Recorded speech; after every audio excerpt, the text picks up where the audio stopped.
Hello everyone, welcome to my blog. तो ये जो ब्लॉग है वो शाम को शूट कर रही थी मैं। तो आज है मंडे। तो बेटे के स्कूल में जो है क्रिसमस के लिए उन्होंने बोला है कि स्नोमैन बनाइए। तो मुझे वैसे जो है आर्ट एंड क्राफ्ट बिल्कुल भी नहीं आता। ये मैंने बस ट्राई किया है कि मैं मतलब कुछ कर पाऊँ थोड़ा बहुत, क्योंकि बच्चों के बोलते हैं ना कि बच्चों को जब हम काम करवाते हैं, जो भी उनका काम मिलता है उनके साथ भी हम सीखते हैं। हर चीज़ हर दिन जो है नया सीखने की है। तो मतलब मुझे हमने स्कूल में पहले ये मतलब मैंने ड्राइंग भी नहीं किया, ये आर्ट एंड क्राफ्ट कुछ भी नहीं किया। जो भी होता था हम बाहर से मतलब कुछ भी या कोई फ्रेंड्स बना देता था। और हमारे टाइम पे जो ऐसी चीज़ें कम भी थी। तो लेकिन बेटे के स्कूल में भेजना है तो कुछ ना कुछ करना पड़ता। तो मैंने थोड़ा सा एक यूट्यूब चैनल देखा, उसमें जैसे जैसे बोला था मैंने वैसे ट्राई किया बनाने का। तो देखते हैं इसका फाइनल लुक आपको कैसा लगा, मुझे बताना कैसा। मतलब कुछ भी जुगाड़ करके मैंने ये सामान जो मेरे पास था इसको बनाया। ये मैंने एक सॉक्स ली, उसको काटा, कटिंग करके उसको इसमें राइस भर के जो प्रॉपर है। और मेरे पास रिबन नहीं था तो मैंने सोचा कि वैसे मैंने सोचा था कि रिबन ले आऊँगी, लेकिन जब मैंने ये रेड मेरे पास ऊन थी तो मैंने इसको ऊपर से इसके जो इसकी मतलब बाल बने थे तो उसके ऊपर ऐसे लपेट दिया कि कुछ स्नोमैन, क्योंकि वाइट और रेड का कॉम्बिनेशन ही होता है स्नोमैन में। तो मैंने ये सोचा। तो उसके बाद जो मैंने इसका जहाँ पे रबड़ लगाई थी वहाँ पे जो है थ्रेड से कवर कर दिया, और बीच में भी जहाँ रबड़ लगाई थी वहाँ भी जो है कवर कर दिया। उसके बाद जो है ऊपर इसके जो ऊपर वाला हिस्सा है वो वाइट वाइट लग रहा था, तो उसको भी मैंने वाइट से उसके रेड जो थ्रेड है उसको जैसे फिंगर्स पे लपेट कर उसको भी कवर कर दिया। पता नहीं, अब देखें। ये है कि कुछ ना लेके जाने से अच्छा है कि कुछ आप बना कर दें। ये वेस्ट मटेरियल मतलब होता है कि कोई चीज़ हमें हमारी नहीं यूज़ हो रही तो उससे बनाना था किसी भी मटेरियल से। तो मैंने ये ट्राई किया। अब रिबन की जगह मैंने इसको जो वुलन है, ऊन है हमारे पास, इसको थोड़ा सा 3 to 4 टाइम मैंने फ़ोल्ड करके इसका रिबन वाला काम जो वो कर दिया। उसके बाद आप इसकी फ़ाइनल लुक देखना। तो बस ये है कि बच्चों के साथ जैसे जैसे अब स्कूल जाएंगे तो हमें नई से नई चीज़ें सीखने को मिलेंगी। कई लोगों का आर्ट एंड क्राफ्ट काफ़ी अच्छा होता है, बट मैंने कभी अपनी लाइफ में मतलब अभी मैंने बच्चे के साथ मैं सीख रही हूँ, मैंने कभी भी ट्राई नहीं किया ऐसी चीज़ें। तो ये हमारा फाइनल लुक। मैंने इसकी आइज़ बनाने के लिए ब्लैक कलर की जो है बिंदी थी मेरे पास, तो वो लगाई। और मैं इसके जो लिप्स की जगह पे मैंने रेड कलर की बिंदी लगाई। तो ये हमारा जो है, ये मैंने जो उसकी वाइट वाला पार्ट है उसको कवर करने के लिए फिंगर्स में थोड़ा सा थ्रेड लेकर उस पर फेविक्विक लगवा कर उसको फेविकोल लगवा कर उसको ऊपर से चिपका दिया कि वो जो वाइट पार्ट है वो भी कवर हो जाए। तो ये हमारा बन गया है स्नोमैन। तो बच्चे को अब देंगे स्कूल के लिए, देखते हैं कैसा लगता है। तो ये हमारा बन गया स्नोमैन। उसके बाद बेटे को मैंने उसका डिनर करवा कर उसको सुला दिया। तो ये मैंने लास्ट ब्लॉग मैंने उसमें डाल दिया था, तो ये शाम का था तो मैंने शूट किया। तो ये नेक्स्ट मॉर्निंग है ट्यूसडे। तो बेटे को स्कूल छोड़ने जा रही थी, लेट उठे थे तो उसको मैंने स्कूल छोड़ कर आई जल्दी से। तो उसके बाद मैंने अपना लंच रेडी किया। तो आज मैंने बनाई थी चने की दाल और पालक। ये जो सब्जी है, सब्जी बोले दाल बोले, ये सबसे अच्छी मतलब सर्दियों के लिए बहुत ही अच्छी चीज़ है। आप इसको ट्राई कीजिए, बहुत ही अच्छी बनती है। मैंने चने की दाल है, आप इसको अगर 2-3 घंटे पहले भिगो देंगे तो चने की दाल है जो वो पालक के साथ ही हो जाएगी। लेकिन मैंने भिगोई नहीं थी तो मैंने चने की दाल को पहले 2 विसल अलग से दे दी कि वो सॉफ्ट हो जाए। तो उसके बाद मैंने पालक को और ग्रीन सब्जी को धोते हुए मुझे इतना मतलब मुझे नहीं पता आप लोगों को भी होता है कि नहीं, कि मैं कम से कम मेरे को लगता है 8 से 10 बार धोती हूँ। 2-2 मैंने वो छानने वाली वो लेती हूँ, मतलब अलग से 3 से 4 बार इसको धोकर अलग से उसके बाद दोबारा से फिर धोती हूँ। मतलब 8 से 10 बार मेरे को लगता है ये सब्ज़ी जो ग्रीन पालक हो, मेथी हो, ऐसी जो चीज़ें हैं बहुत मुझे लगता है कि इनमें मिट्टी होती है। लेकिन वो भी है कि अगर मिट्टी रह जाए तो सारी सब्जी का और इतनी मेहनत की का सारा जो टेस्ट है वो ख़राब हो जाता है अगर थोड़ी सी भी मिट्टी रह जाए। तो इसीलिए जो ग्रीन सब्जियां हैं उनको अच्छे से धोएं, अच्छे से यूज़ करें। उसके बाद ये मैंने अपना अच्छे से धो ली थी। तो उसके बाद मेरी इतनी देर में जो है दाल को विसल आ गई थी। तो उतनी देर में मैं ब्रेकफास्ट से पहले की बात कर रही हूँ। उससे पहले ब्रेकफास्ट करने से पहले मैंने ये कर लिया था, क्योंकि आज ट्यूसडे था, कपड़े धोने नहीं थे। तो मुझे ये था कि मैं पहले ये इसको टाइम लगेगा थोड़ा सा, तो मैं इसको रख देती हूँ, तो उसके बाद मैं अपना ब्रेकफास्ट करूँगी। तो उसके बाद मेरा जो पालक धुल गई थी तो उतनी देर में विसल आ गई, तो साथ ही मैंने जो अपना ब्रेकफास्ट बना लिया। तो इसके साथ मैं बनाऊंगी मक्की की रोटी। आप वीडियो को पूरा देखना, तो आगे मैं वीडियो मक्की की रोटी बनाने का तरीका भी बताऊंगी कि कैसे बनाते हैं। तो ये मेरी विसल आ गई थी। तो आज हस्बैंड बोल रहे थे कि ब्रोकली लेकर आए थे, तो उन्होंने खानी थी ब्रोकली की स्टफ़ करके रोटी। तो इसको मैं शूट करना भूल गई, तो अगर आपको चाहिए तो मैं आपको बता दूंगी। ये बहुत ही अच्छा, और मतलब मैंने भी खाई थी, मैंने पहले नहीं खाई थी, जब हस्बैंड ने खाई बाद में मैंने टेस्ट की थी थोड़ी सी, तो ये बहुत ही अच्छी बनी थी। तो ये बन गई मेरी रोटी। मैंने अपने लिए बनाई थी मूली वाली रोटी। आज मैंने इसको 2 पेड़ों में स्टफ़ करके बनाया था, तो ये काफ़ी पतली रोटी बनती है। तो ये मेरी हो गया ब्रेकफास्ट। तो उतनी देर में जो है ब्रेकफास्ट करने से पहले मेरी दाल हो गई थी। तो बस मेरी चाय बन रही थी एक साइड पे, तो उतनी देर में मैंने जो पालक है दाल में मिक्स कर दी। तो नमक और हल्दी मैंने पहले डाल दी थी, इसलिए मैं और नहीं डालूँगी, क्योंकि पालक जो है बहुत ज़्यादा लगती है। तो जब ये स्टीम होगी, कुकर में बनेगी, तो बहुत कम रह जाएगी। अगर थोड़ी बहुत ज़रूरत पड़ेगी तो हम इसको तड़के में, आप टेस्ट करके देख सकते हैं, आप तड़के में इसको जो नमक है वो डाल देंगे। तो उसके बाद ये हो गया था, मैंने अपना ब्रेकफास्ट कर लिया था। तो ब्रेकफास्ट करके उसके बाद मैंने इसको तड़का लगाया। ये मैंने सरसों का तेल लिया है, इसमें मैंने जीरा डाला, थोड़ा सा लहसुन और प्याज मैंने एक साथ पीस लिए थे चॉपर में, तो इसको पीस कर तड़का लगा दिया था।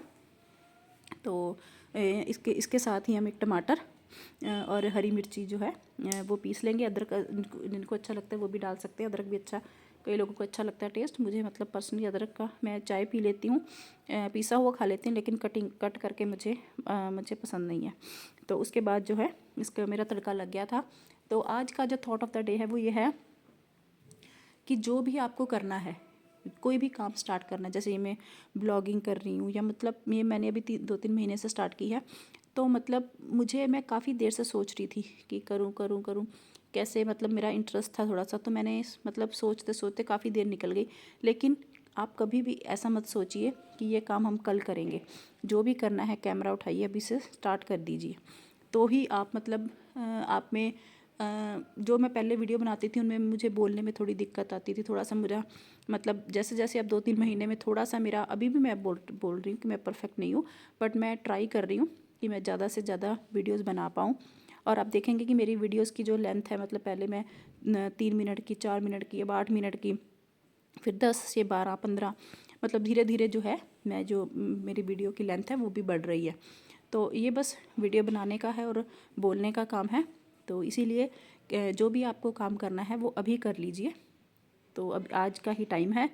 तो बस ये था आज का थॉट ऑफ द डे। और एक मैं और पढ़ रही थी कि जब चुप रहने वाला इंसान चीखने लग जाता है तो समझ लीजिए कि हद पार हो गई है। मतलब आप किसी को भी बिना किसी, मतलब अगर कोई इंसान नहीं बोल रहा तो आप उसका फ़ायदा नहीं मत उठाइए। मतलब अगर वो बोलेगा, चीखेगा, तो दिक्कत हो जाएगी। तो इसीलिए किसी का फ़ायदा मत उठाइए। किसी चुप रहने वाले इंसान को ज़रूरत से ज़्यादा तंग मत। और चुप रहने वाला इंसान तभी बोलता है जब उसकी हद हो जाती है सुनने की। तो इसीलिए हर इंसान को उसके जो भी उसका कंफर्ट जोन है उसमें रहने दीजिए, ना कोई मतलब कुछ गलत बात कीजिए, ना सुनिए। तो मस्त रहिए, खुश रहिए अपनी लाइफ में, दूसरों की लाइफ में इंटरफेरेंस मत कीजिए। मतलब जो जैसा कर रहा है वो आजकल सब बोलते हैं कि मैं सबसे ज़्यादा समझदार हूँ। ना किसी को अपनी राय दीजिए, ना किसी की लीजिए, जो आपका दिल करता है वो कीजिए।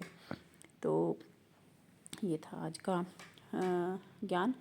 तो उसके बाद जो है मक्की की रोटी मैंने बनानी थी। तो इसके लिए मैंने जो है गर्म पानी लिया था और इसमें मैंने थोड़ा सा नमक और अजवाइन डाल दी थी, क्योंकि बेटा भी खा लेता है, और नमक और अजवाइन अगर होगी तो वो उसको मतलब सब्ज़ी की वो नहीं लेता, सब्ज़ी खाता नहीं है वो, तो ऐसे ही उसको बटर के साथ दे दूँगी मैं।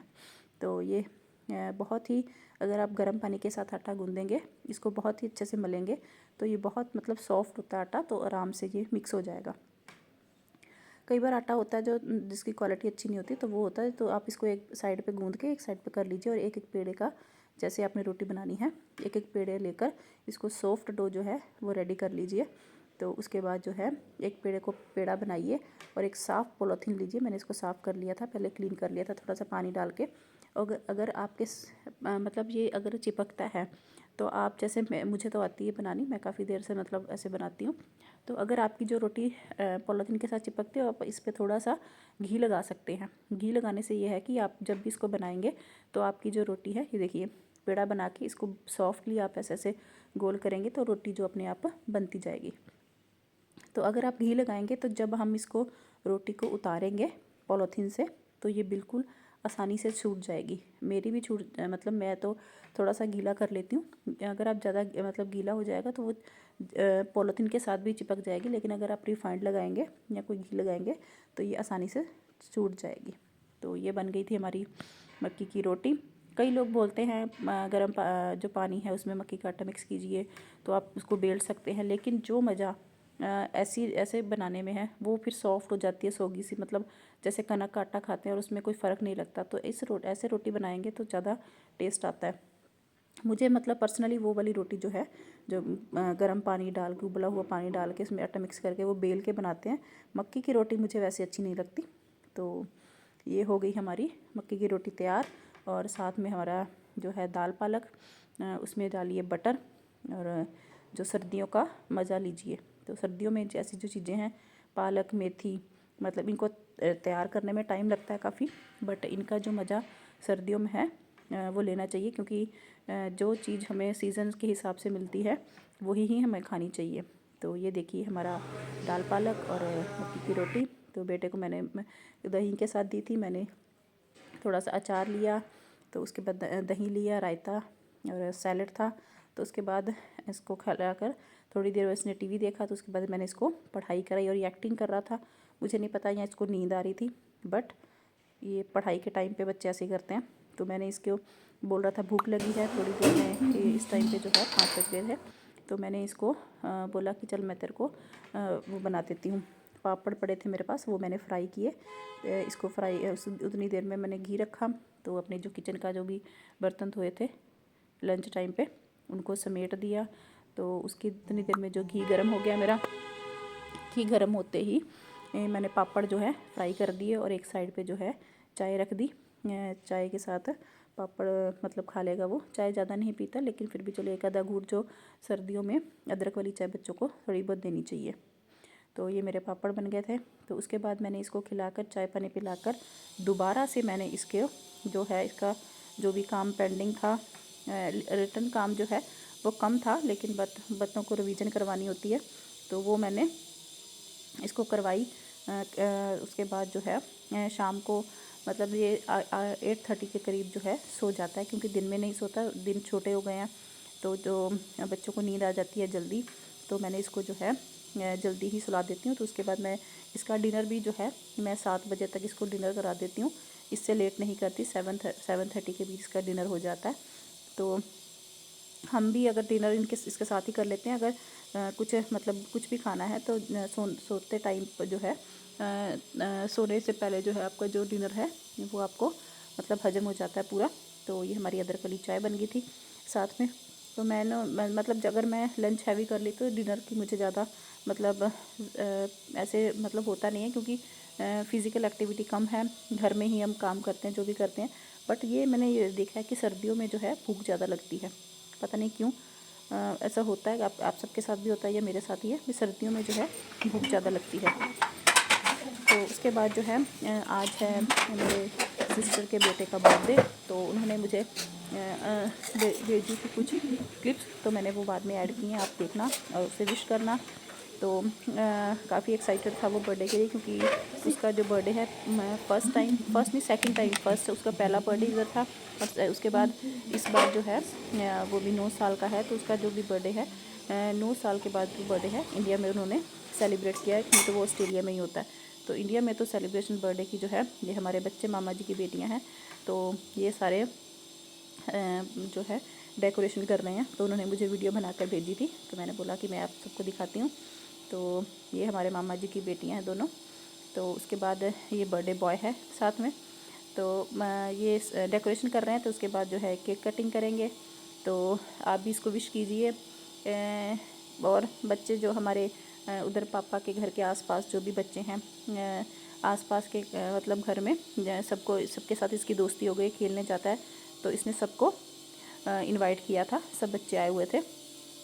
तो केक कटिंग किया, पापा सिस्टर थे, तो ये बड़े मम्मी जी हमारे ताई जी, तो ये हमारे दीदी हैं, ताई जी के बेटे बड़े, सबसे बड़े, अम्मी से सबसे बड़े हैं, और साथ में जीजा जी हैं। तो ये मेरा आज का ब्लॉग। लाइक और शेयर सब्सक्राइब कीजिए, बेल आइकन दबा लीजिए। अच्छे अच्छे वीडियोज़ आएंगे, कल मिलेंगे।